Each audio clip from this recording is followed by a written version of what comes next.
My husband spent years claiming he survived childhood cancer, and it cost us our son's life. But I found out that he was lying. I've never felt insecure in our relationship. I always felt like I had a great husband. While my friends and neighbors were divorcing, me and my husband rarely had issues greater than arguments here and there. I felt like I had a perfect family. We have 2 kids, a son and a daughter. Our son is 14 and our daughter is 11. Recently, our son became reclusive, locking himself up in his room, spending all day on his phone or his computer. I did encourage him to open up and get some fresh air, but of course he ignored me. I figured it was just teen stuff. I was the same at his age. All my friends and family said he'd grow out of it. Now, my husband is a cancer survivor. He developed bone cancer at the age of 12 and was constantly in and out of the hospital until he was 17 when he beat it. He always talks about having cancer, how he was stripped of his childhood, and how we, our family, should be appreciative of our lives. I've never been anything but supportive of him, and I know health is a very sensitive topic for him. Fast forward to now, 2 weeks ago, our son killed himself. I don't want to get into the details, but I found him in his room. This is truly the most horrible thing I have ever been through, and I am still trying to recover. But the situation with my husband has only made this so much worse. In my son's note, he says he feels useless, that he's unappreciative, lazy, and that his dad managed to beat cancer, and yet he can barely wake up in the morning. My husband was very distraught over this. I assured him this wasn't his fault, but he was inconsolable, especially about that part specifically. My husband was in a wreck. I was too, but I still had to make funeral arrangements and break the news. I called my in-laws to tell them what happened. It's very important to know that I don't talk to my in-laws unless it's about the kids.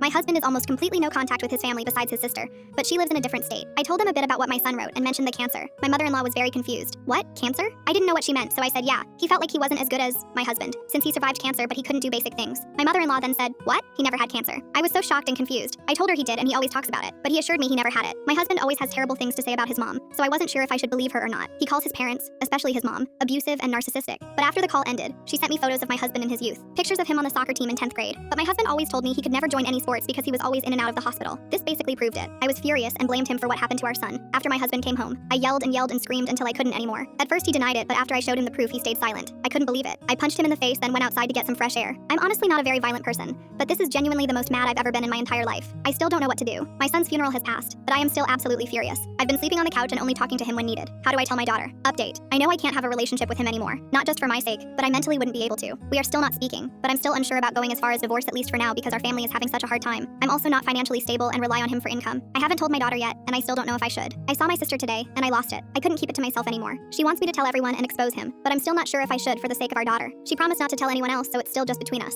As for how my daughter is doing, when everything first happened, she was barely speaking, and I would hear her crying in her room almost every night. I'd go in and cuddle with her, and these moments really are the ones that made me conflicted on telling everyone about my husband's lies. My daughter is already heartbroken, and I don't want her to essentially lose another family member, even if it's not in the same way. Again, talking about me blaming my husband for this. I know that it wasn't about only him. He's my son, and he explained more about why he chose to do what he did. But the fact that he included his dad's cancer in his final words makes me think it played a role. My husband also would constantly tell the kids, appreciate your life, be happy you're healthy. When the kids, especially my son, would complain about not being able to go out, my husband would say things like, I wasn't able to go out at all as a kid because of my cancer. Be grateful. Looking back, I should have stopped him from saying these things, but he got defensive when it came to his cancer, which I thought was understandable. I didn't want to control him as someone who has never dealt with anything like that.